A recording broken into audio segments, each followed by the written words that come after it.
Kaya sa mga nanonood sa amin ng mga passenger, pag sumobra po kayo ng isa kahit bata na 5 years old, 3 years old, mag 6-seater na kayo kasi nakakapanghinayang yung pag-aantay nyo kasi hindi talaga kayo may sasakay. Wait lang. Ma'am, over passenger kayo. Over passenger kayo. Over passenger. Dapat 6-seater yun Pwede siya sir. pwede. Bawal po yun ma'am sa amin. Kanina ganito rin yung nasakyan namin. Baka mahuli tayo. Ang hindi. Na-cancel ko na lang. Bawal po kasi talaga eh, pasensya na. Okay. Pero kanina okay na. Kanina okay daw. Pwede ba yun? Yung sabi sa'yo kaninang okay. Sino papayag na over passenger nga eh. 5 people, okay daw yung ano. 4-seater lang yung nakabook. Ba yan? Ba't magkano ba yung difference ng 6-seater tsaka ng 4-seater? Kung magsi 6-seater kayo, konti lang naman difference, di ba? Hindi pa nasayang yung abala nyo sa isa't isa. Mga hindi rin naisip ng passenger yun eh. Sayang kasi di ba? Yung pinupunta namin, ginagawa nyo dapat pinag-iisipan yung mabuti kung ilan yung ibubuk nyo para hindi sayang yung punta ng driver. Hindi pwedeng sabihin bakit yung iba pwede.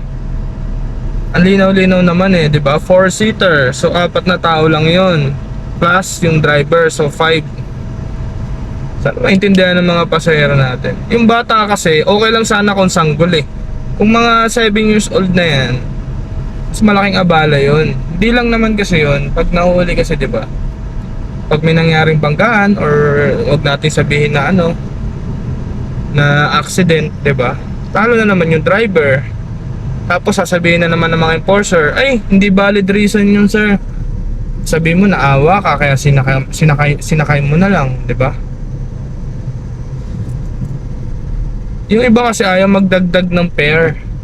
Kasi na lang yung 6-seater. Kung 5 kayo, consider nyo na ng 6-seater para hindi abala sa inyo both side. Pag-aantay ng driver tsaka pag-aantay ng passenger, diba?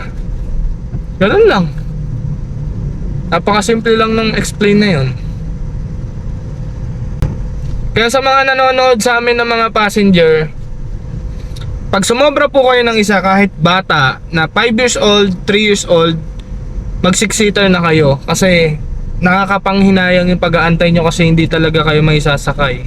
Then yung pwede lang na alam kong sanggol na 5 kayo is yung sanggol talaga na siguro 2 years old, yung talagang hindi pa kayang umupo sa upuan. Yun yung tingin kong pwede, no? Kaya yun, sa ating mga mahal na pasahero, sana maintindihan nyo kaming mga driver.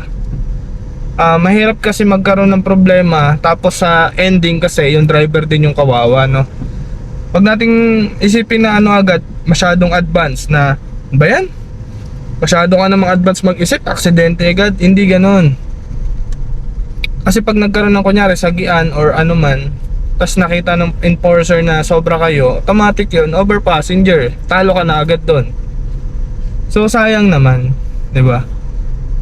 Bilang tayo na mga nagda-drive ng mga wag natin laging pagbigyan yung mga ganun. Kasi katulad kanina sabi ni sir, narinig nyo naman, bakit yung kanina pwede naman? Malaking usapin yan mga paps kasi tayo ang dyan, madadali.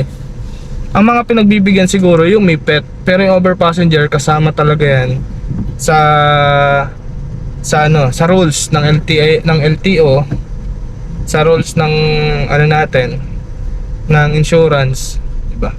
So yun lang mga paps, para sa akin yun yung pinaka the best.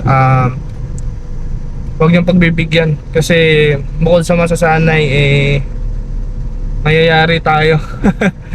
Sabihin yung iba okay naman samantalang sa atin isipin nila maarte tayo, no? So yun lang mga paps, ingatan lahat, RSA nya.